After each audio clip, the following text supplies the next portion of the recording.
In today's video, I'm gonna be walking through how to make a photo collage on Instagram. Go to your Instagram app, tap on this plus icon. Here select Reel. From Reel, tap on this camera icon. Here tap on this video layout icon. And here you can just go ahead and select a collage or grid option. And now I'm tapping on upload, and from my gallery I'm selecting this video in my first grid, and then I'm capturing a second video for my second grid and uploading a last video for my last grid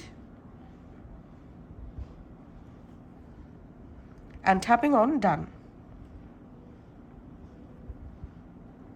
Tap on next, and here you can see the preview. This is my first grid video, this is my second grid video, and this is my last grid video. Tapping on next, and then just go ahead and share the video on your Instagram, and that's how you can actually make video collage.